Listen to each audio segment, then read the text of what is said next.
السلام علیکم ورحمۃ اللہ وبرکاتہ۔ آپ سب کو اسلامک پروڈکشن میں خوش آمدید۔ آج کا میرا موضوع ہے کہ لیلۃ القدر کی فضیلت کیا ہے۔ لیلۃ القدر انتہائی برکت والی رات ہے۔ اس کو لیلۃ القدر اس لیے کہتے ہیں کہ اس میں سال بھر کے احکام نافذ کیے جاتے ہیں اور فرشتوں کو سال بھر کے کاموں اور خدمات پر مامور کیا جاتا ہے، اور یہ بھی کہا گیا ہے کہ اس رات کی دیگر راتوں پر شرافت و قدر کے باعث اس کو لیلۃ القدر کہتے ہیں۔ اور یہ بھی منقول ہے کہ چونکہ اس شب میں نیک اعمال مقبول ہوتے ہیں اور بارگاہ الہی میں ان کی قدر کی جاتی ہے، اس لیے اس کو لیلۃ القدر کہتے ہیں۔ اور بھی متعدد شرافتیں اس مبارک رات کو حاصل ہیں۔ بخاری شریف میں ہے کہ حضور علیہ الصلوۃ والسلام نے ارشاد فرمایا کہ جس نے لیلۃ القدر میں ایمان اور اخلاص کے ساتھ قیام کیا، یعنی نماز پڑھی، تو اس کے گزشتہ صغیرہ گناہ معاف کر دیے جاتے ہیں۔ اور اس مقدس رات کو ہرگز غفلت میں نہیں گزارنا چاہیے۔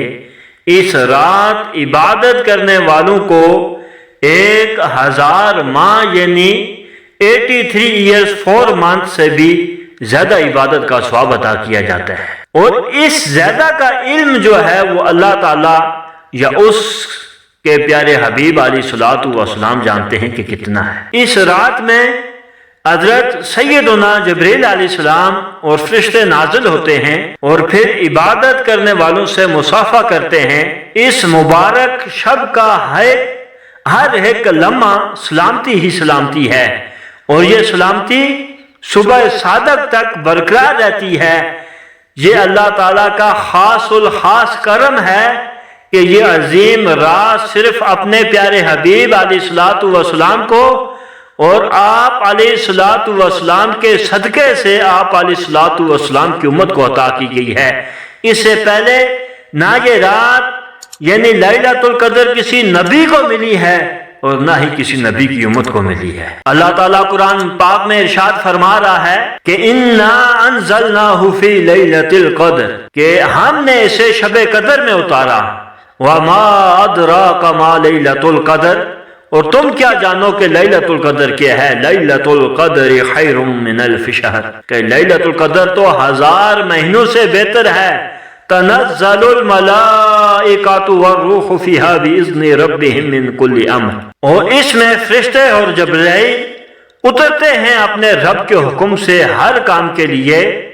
سلام ہی حتی مطلع الفجر، اور وہ سلامتی ہے صبح صادق ہونے تک۔ مفسرین کرام علیہ رحمہ سورۃ القدر کے ضمن میں فرماتے ہیں کہ اس رات میں اللہ تعالیٰ نے قرآن کریم لوح محفوظ سے آسمان دنیا پر نازل فرمایا، اور پھر تقریباً 23 برس کی مدت میں اپنے پیارے حبیب علیہ الصلوۃ والسلام پر اسے بتدریج نازل کیا۔ نبی معظم رسول محترم صلی اللہ علیہ وسلم نے ارشاد فرمایا کہ بے شک اللہ نے میری امت کو شب قدر عطا کی، اور یہ رات تم سے پہلے کسی نبی کو نہ ملی ہے نہ کسی امت کو۔ حضرت سیدنا امام مجاہد علیہ رحمہ فرماتے ہیں کہ بنی اسرائیل کا ایک شخص ساری رات عبادت کرتا اور سارا دن جہاد میں مصروف رہتا تھا، اور اسی طرح اس نے 1000 مہینے گزار دیے، تو اللہ تعالیٰ نے یہ آیت مبارک نازل فرمائی کہ لیلۃ القدر خیر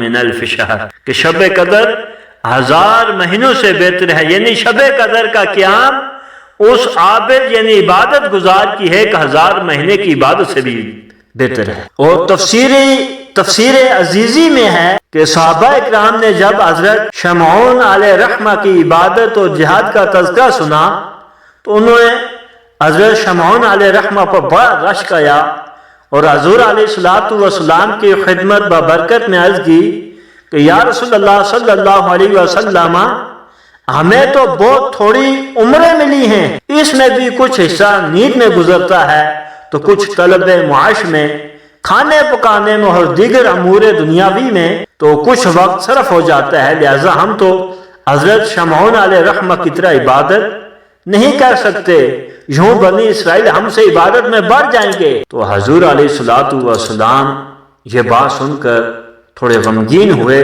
تو اسی وقت حضرت سیدنا جبریل امین نازل ہوئے اور سورۃ قدر لے کر آپ کی خدمت میں آئے اور تسلی دی کہ پیارے حبیب رنجیدہ نہ ہوں، آپ علیہ الصلوۃ والسلام کی امت کو ہم نے ہر سال میں ایک ایسی رات عنایت فرما دی کہ اگر وہ اس رات میں عبادت کریں گے تو حضرت شمعون علیہ رحمہ کی 1000 ماہ کی عبادت سے بھی بڑھ جائیں۔ اللہ تعالیٰ نے اپنے محبوب حضور علیہ الصلوۃ والسلام کی امت پر کس قدر مہربان ہے، اس نے ہم پر کیسا عظیم و شان احسان فرمایا۔ شب قدر، اگر ہم شب قدر میں عبادت کر لیں تو 1000 ماہ سے بھی زیادہ کی عبادت کا ثواب، مگر ہمیں شب قدر کی قدر کہاں ہے؟ وہ صحابہ اکرام تھے کہ جن کی حسرت پر ہم سب کو اتنا بڑا انعام بغیر کسی خواہش کے مل گیا۔ بے شک انہوں نے اس کی قدر بھی کی، لیکن ہم ہیں کہ ہم ناقدرے ہیں، ہمیں ہر سال ملتی ہے لیکن ہم اپنی دنیا میں مگن رہتے ہیں۔